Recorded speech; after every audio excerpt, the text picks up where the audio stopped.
Welcome back to the Meet St. Louis podcast, the show taking you behind the scenes of your favorite restaurants, breweries, and small businesses.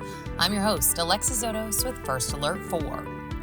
Well, it is year 2 of St. Louis City SC, and they continue to bring a fan experience far beyond the game. We'll let the sports folks dive into the wins, losses, and all of the ties from this season. And instead, in this episode, we're focusing on the fan experience, the food, and much more. We sat down with Matt Sebek, the team's Chief Experience Officer, to dive into how year 2 differed from the incredible inaugural season and what's to come. New partnerships, increased efforts to make the game and team more accessible to all fans, and a bit of a battle of the barbecue between City SC and rivals Sporting KC. Let's meet Matt. Well, thanks for joining us on the podcast. Happy to be here. I'm a fan. I like it. Oh, well, yay. Yeah. We'd love to hear that. Well, we're big fans of you guys and everything you've done here. We are getting close towards the end of the season, year 2. Mm-hmm. What's it been like? Oh, man. I think we get asked that question a lot, and I think my answer surprises most people. I've actually enjoyed year 2 more than year 1, honestly. Why is that? Year 1, hard to replace. It was magical, unexpected. Year 2, we got to do so many things and kind of, get into a bit of a routine while also not settling on the laurels of season 1. So we just have exercised some muscles this year that we didn't get a chance to last year. So we've tried a lot of new things this year. We've gotten smarter. Personally, I've tried to stay in the moment and enjoy it a little bit more after a very hectic year 1. So personally and professionally, I have loved year 2. I mean, year 1 was... it was one for the storybooks. Yeah. Honestly, you couldn't have almost written a better inaugural season for a team. When you think back on it, is there a highlight? Is there a moment from year 1 that just stands out to you as sort of like, wow, this happened? I don't think it was really until some of the later matches in the year where, we like the Saturday night dark games where, we turn the lights out and, you've got 22,000 people chanting STL. I think it took a good 6 months for us to even understand what was going on. And, coming back at home after the League's Cup tournament last year and having some of those home games in the dark, like that's the moment for me that was really like, there's something special here. Did you worry? Was there ever a moment of worry of like, will season 2 hold that same magic? Yeah, we worry all the time. We worry all the time. And, we've had, on the sporting side, a bit of injuries. We've, our head coach was let go. We've had a lot of change on the sporting side. And so I think it really has put a bit of a fire under us on the business side of how do you stay relevant? How do you maintain excellence? How do you get people excited every time they step in the door here at City Park? So yeah, we worry all the time, but we're always getting fan feedback and hopefully incorporating that on a week-to-week basis. Yeah, we'll let all the sports guys dive into the sport Exactly, aspect of this season, which, wasn't as great as, maybe last year. But hey, we're going to focus on kind of some of the other fun that you do here. You guys have created an atmosphere that even if you are a soccer newbie, know nothing about it, maybe even you know something about it and you still don't care, this is still like the place to be. It's still one of the toughest tickets to get in town. How have you created sort of that, that presence? That, this is a place that you want to be.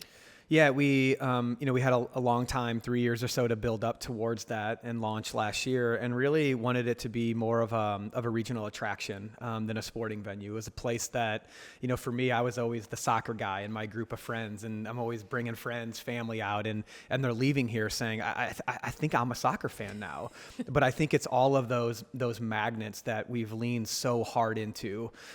It's the food, it's the music, it's the art, entertainment, architecture, all of those things have been built into our formula. So if you're coming to City Park for the first time because you're a foodie, that's exactly what we want, because we know that you'll fall in love with the game of soccer, which is fast-paced, high energy. So it was a bit of a reverse of mentality, and I think of a marketing philosophy of how a lot of clubs have launched solely about sport. We chose to make it more about the community, but all the great things that go into STL Pride. So we love that people are coming here and they know nothing about soccer, because we're confident in the game that they're going to get hooked. Yeah, and I think that was one of the coolest things when you did launch, is that this is, correct me if I'm wrong, like the only stadium that's solely local. 100% food, local, yeah. 100%, yeah.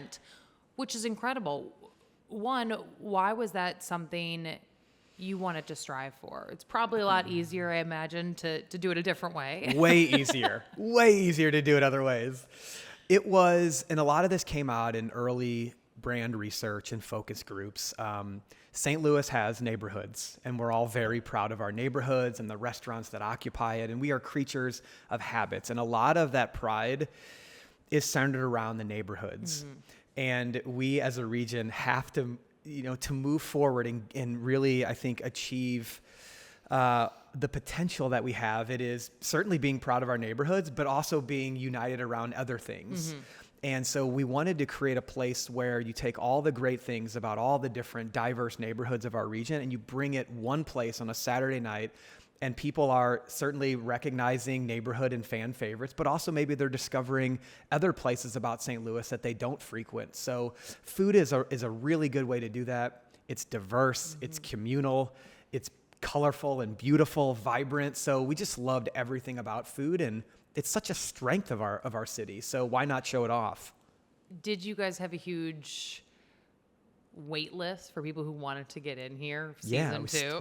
We still do. I bet. Yeah. And it's a bit of, it's a trust-based conversation and process. Mm-hmm. Not all food works in a stadium environment. Sure. We're working with some local restaurants that see 9,000 customers a year. Mm-hmm. You're coming into City Park where 22,000 people are seeing your brand and your food. So scale is a big issue.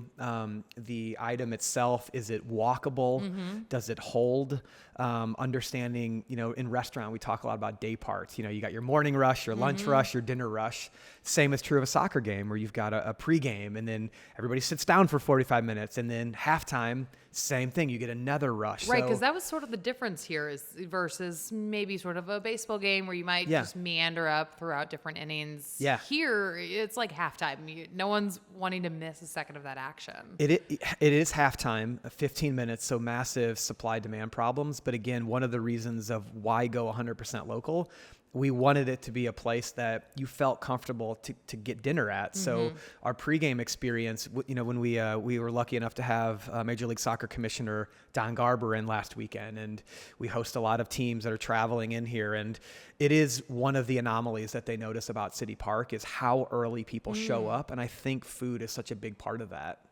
What was that like, having him here, having him out to sort of see how the energy builds inside City Park here on year 2? It was great. And anytime we're able to have visitors in, you get a little bit of that outside validation, which mm-hmm. is, St. Louis is important to us. Yeah. Right. We can be in our bubble for a while, but, getting the commissioner to come in and speak to all of our employees about, how lucky we are here to have the ownership group we have, mm-hmm. the stadium, the soccer history, the commitment across this 31-acre district, like all of those things, I think it was important for our 100+ employees to hear that from someone that's has seen it all in this league. He's been commissioner for 25 years right. and has seen all of these stadiums pop up. So to have a feeling that we are very lucky to have what we have here, independent of results on the field.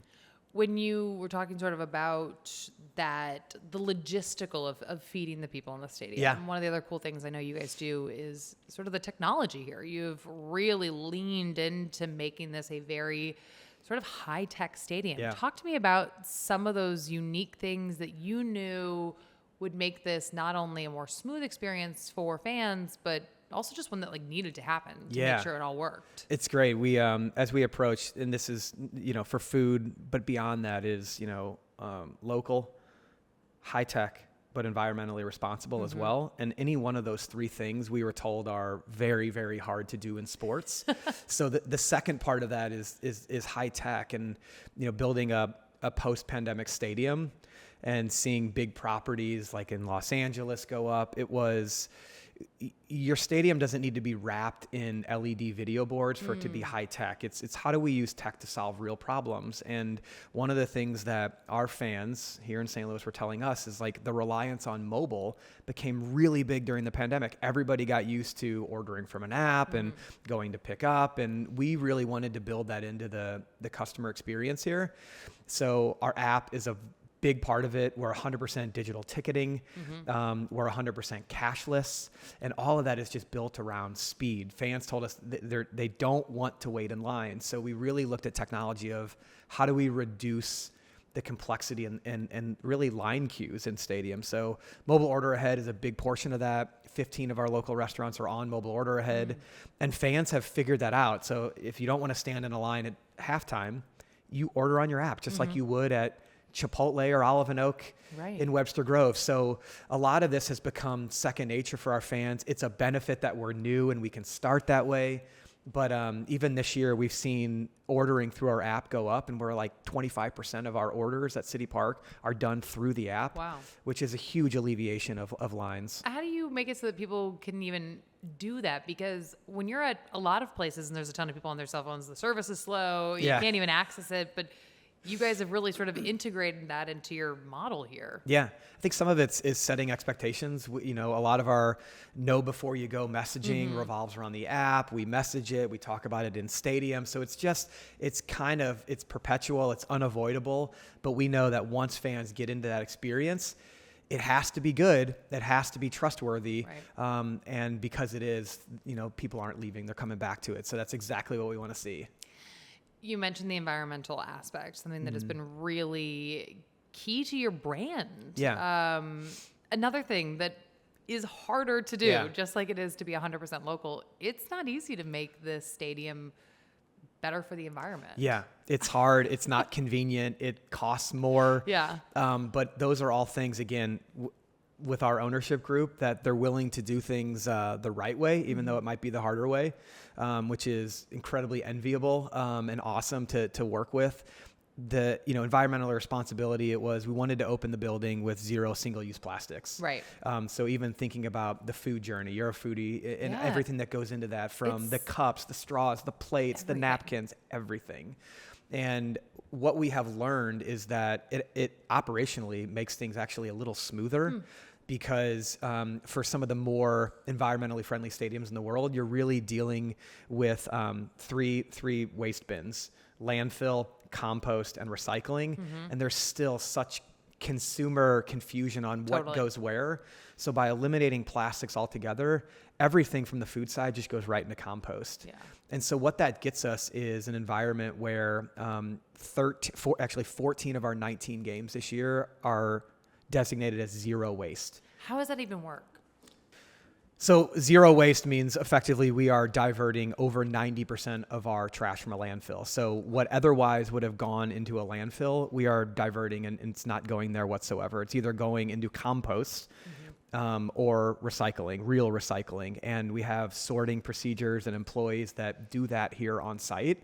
It is amazing.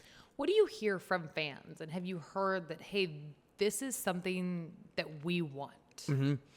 I think environmental responsibility came out in a lot of those focus groups I talked about, and it was eye-opening to me. I'm born and raised in St. Louis, and I've always, thought of, 0 waste and plastics. That's a coastal problem. That's an ocean problem. But the reality is, it's all of our problems. St. Louis feeds into 2 massive rivers that dump into the Gulf of Mexico. So I think it was eye-opening for me personally, and I think us as an organization, to say, what can we do to control our own outcome here? One of the things we learned between season 1 and season 2 is, you look at, waters like this, everything in recyclable aluminum, and even our cups, people will take home with them. They've become kind of a staple. People like them just because they felt cool and high tech, high touch. But they weren't really, we weren't connecting the dots for our fans on why those things existed. So this year we launched our Goal Zero campaign, which really helped to articulate what are we trying to do here, which is ultimately we're trying to be 0 waste here. So that's been helpful. You mentioned sort of those changes from year 1 to year 2. What are some of the other things that have launched this season and are continuing to launch that kind of just continue to make this a better experience for all fans? Yeah. I mean, we just continue to level up. I mean, even on the food side, really successful first year. People loved it. But we brought in 7 new partners, and we got a lot of questions, like, why change? And I think, if we want City Park to be a reflection of St. Louis and a reflection of culture, part of that is change. Yeah. And it's like, if you watch Netflix season 1, you got to see season 2 and season 3. Like, we want these new characters and these new plot lines, even though the same storylines exist. So food is always changing. Our pregame experience is always changing. We're always leveling up the music experience, the games in the plaza. So again, like, I think it's more of we think of it more of an attraction and a festival than a sporting event. Yeah. I mean, that is really something. If people, if our listeners haven't had the chance to come down for a match, there's still a lot to come down here for. Even that pregame, that sort of festival nature that you all have created in this downtown area. How important is that when this ticket is still kind of tough to get? Yeah, it is. But we're always, honestly finding ways to level up accessibility as well. We play in... There's only so many seats. There is. And there's only so many games. And it's sold out and it's great. But also, like, we have mid-season tournaments that people are still learning about. It's not, mid-season tournaments don't happen in baseball and hockey. So fans are learning. There is ticket availability, or there was this year. City 2 has been an amazing product that we rebooted this year. Effectively, this is our Cardinals AAA team. Right. But instead of them being in Memphis, they're here. They play at City Park. And we rebooted this to be kid and family friendly, cheaper food, cheaper $10 tickets. So we are always looking for ways that we can have the best of both worlds. We want this to be full. We want it to be all about hype, while also looking for ways that fans or first-time fans can get in the door. Yeah, those City 2 games, a really cool way to sort of reach that next generation of soccer fans. Yeah. And that's something that is clearly a big part of what you all are doing here, is kind of reaching that next generation with all the different facets of what you do. Why is that key to the future of soccer and the future of St. Louis? I got 3 kids myself, and I think a lot about that. And I think the bright side of it is that they don't carry the baggage that we all have of the Rams leaving and yes. the many generations of soccer in St. Louis. All they know is that we have a team here and it's City. And so it is very much a European feeling where you're kind of born into it. And we want to make sure that we nurture that audience. Even before City existed, you drive by local soccer fields and they're wearing Messi jerseys and Ronaldo, and soccer is really it's the reason it's the world's game. It's easy to play, it's easy to organize, and we're all in on it. Like we love it, and going to those City 2 games and seeing so many of the kids, it's like, it's just exactly what we want. What is your hope with sort of reaching that next generation and kind of what it means for the future of this team and our region? Some of it's on the play side, like our City Futures programs are it's free to join. We have what is that for those that don't know? It is it is free training all across St. Louis, where we have a team of community coaches that go out and just teach kids how to play. Yeah. And so some of it's just about... Can they teach adults? Yeah, I know, right? It's just about making the game more accessible. The American pay-to-play system has been stifling for many. And so going into, areas of St. Louis and across the river where we're teaching kids how to play and exposing them to the game of soccer will absolutely have long-term results for us and for those kids. Yeah. But then it's also about, just making sure that if soccer's not in their playing future, that they still feel like a part of the club and this is something that they want to be a part of. So bringing them into the game day environment's a big piece of that. What do you feel like you guys have really brought to St. Louis and the region as a whole by being here in the heart of downtown? Pride. It's hard to describe it any other way. We survey our fans like crazy. We take a consumer net promoter score where we're asking them many questions about their experience, from parking to safety to ticketing to food, the app, all of those things we've talked about today. And the one thing our fans are telling us is they leave here feeling proud about the region and where it's moving. So if we can figure out a way to bottle that up and inject it into the region the other 6 days of the week, we're actively having those conversations. But that's what people are telling us is, last weekend we had Larry Hughes and David Lee, two former NBA stars from St. Louis here, McDonald All-Americans. They were our celebrity guests. And seeing them and being by them when the lights went off and there's 22,000 fans chanting, both of them were, I can't believe this, like, this doesn't feel like St. Louis is what they were saying. And I think there's a good and bad to that, because it is St. Louis and this is what we're capable of, while also kind of bringing people into this and making them feel so proud is I think what our ownership wants.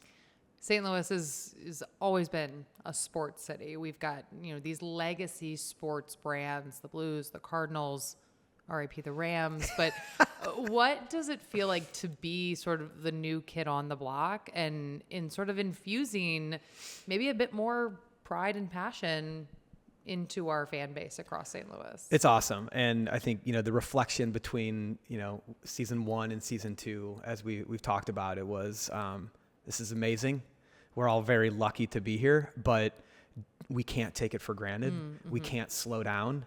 The World Cup will be here in North America in 2026. So what an amazing opportunity for us. So I think the next 2 years for us are really, really important, not only for the growth of city, but for the growth of soccer in America and the direction of the sport here. So I think, our one of our main business goals this year was to literally double our fan base. And How do you quantify that? Like, especially if it's not just solely based on ticket sale, how do you do that? It's so we always want to grow awareness, and we have work to do, making sure that fans understand what city stands for, that we have a professional team in St. Louis, what City Park is. Are there people that still don't know that? Maybe we all live in a very big, always, small bubble. Always work to do. There's always work to do. So it's growing awareness, but for us, it is that time that someone that is aware takes a step into our world. So maybe they're registering for our newsletter, they're entering a sweepstakes, they're downloading our app. There's a lot of different ways now for fans to engage, which is great. But we had a 3-year build up to year 1. So in year 2, in a calendar year, to try to double what we've done during all that awareness and all that engagement is ambitious and a little crazy, but to rally the organization around that, and we're on track to do that. So I think it's illustrative of the mindset that ownership has set from the top from us is, yes, it's amazing. This has exceeded all of our expectations, but we don't want to slow down. Right. And so what is to come? Talk to us about some of the exciting things that you guys are launching that are new, that people can really get excited about. Well, let's talk literally on the table here. We have a rivalry match against Sporting KC. It has been a lot of fun engaging with them. We played them 4 times last year, which is a lot. It's a lot. But, anyone from St. Louis, Kansas City, or even the surrounding areas knows that there's a bit of an edge between those two cities. Right. It is, Columbia, Missouri. It's 1985 Cardinals versus Royals. There's a lot that goes into that. And one of the things that goes into it is our food, the battle between barbecue. Right. KC, great barbecue. Sure. Great barbecue. Arthur Bryant's, good barbecue. Q39, Okie Joe's, like good stuff, right? Yes. But St. Louis, really good barbecue. Really good barbecue. Okay. Pappy's, Bogart's, Beast Craft Barbecue is here. Gerard Craft just opened Expat. So excited going this weekend. Yeah. Oh, it's delicious. Really, really good barbecue. So the campaign that we're launching for our game here at City Park against Sporting KC is Sauce City. And the insight here is both great barbecue cities, but we as St. Louis consume more barbecue sauce per capita than any other city in America. Really? It's a fun fact. I didn't know that. It's a fun fact. We like a fun fact on this podcast. I think it's because when you go to KC, it's about, let's go get some barbecue. Sure. In St. Louis, it's let's have a barbecue. So I think it's very institutionalized. Sure. It's in our fabric. So okay. Sauce City. So we have, we've got scarves, we've got T-shirts, we've got an apron, and then we private labeled with Gerard and David Sandusky, the chef of Beast Craft Barbecue, our own city sauce. So literally, we have the sauce. I love it. As well as a rub. So both these have a little bit of kick to it, which we feel like So does the rivalry. So it'll be really fun. We love a rivalry in sports. It's fun to kind of carry that out, again, off of the pitch. And these are just kind of the fun ways that you all engage with that fan base to, again, expand beyond that 90 minutes of the match. It is. Yeah. And 90 minutes is limiting, you know, and the reality is we have between 17 and 20 home matches a year. So it's about finding those opportunities, those culture moments and ways that we can lean into things that we know our fan base is passionate about to always stay top of mind is that integrated marketing and storytelling that we love so much. You mentioned the World Cup is coming. That's going to be such an exciting time. How do we continue to kind of ensure that excitement where we won't have the World Cup, playing here in St. Louis, but I imagine there will be some watch parties. There will be excitement. You guys are utilizing this stadium and the surrounding grounds for a lot of ways beyond just match days. No doubt. And, I'd say even our partners are a big part of that. We have the City on Tap program, which is over 50 local bars that have promised to show all of our home and away games. So that's been a vital part of our brand growth. For those people who maybe don't have a place to watch it if they don't have Apple TV. And 50 bars across the region, like you can always find a little soccer community, and sometimes that's where fandom starts. Yeah. So that's been really fun. So we are, I think, really looking at this as a 3-year plan is the march towards 2026 and making sure that City Park, while not sizable enough to host World Cup games. Is that where it comes down to size? Okay. Yeah. Is we still want to be a destination for people to come and meet and watch soccer and really celebrate what we're doing here. So we're really excited about it. When you think about, even farther down the road, future, we talk about sort of the history of soccer in St. Louis that stretches so far back. We talk about the now, the march it took to even get here with the ups and the downs of securing our MLS team. When you think of 10 years, 20 years down the road, what do you hope the legacy is here? A lot of it points back to the pride side. It is using the passion and emotional connection of sport, which means more in St. Louis than other cities. It is using that as a gateway for people to think about St. Louis differently. And that includes our own citizens, because I think we can be our worst critics sometime. So using the power of sport to change that perception. And it is, we know that that's a bit of an uphill climb, but I think you look at the past year and a half and what we've done both creatively and in the community, we want to continue along that journey. While also, building our own rituals and traditions that don't exist right now. And I think that's the power of these fan bases is once we start to have our own history and our own legacy, and there are notable players that start to either come from here or retire here. Like that's the thing that I think 10 years from now that we'll have that we don't have today. And you're creating, with that newness of what you guys bring, you have the ability to sort of really shape and grow this fan base. Totally. We look at the supporter section. Obviously, there are long time soccer fans here, but that just sort of spreads out across this stadium as more and more people kind of fall into the hype here. Absolutely. Yeah, no doubt. And, anecdotally, we were speaking at Washington University on Sunday night. And so it's a room of 400 college kids and they're aware of City Park. They hear that it's the it experience. Like they want to come join. They see the supporter section. They want to learn how to get involved. So I think it's, for us as a club to figure out ways for them to get in because that's the next generation. And 10 years from now, I hope those are the people that are running the show.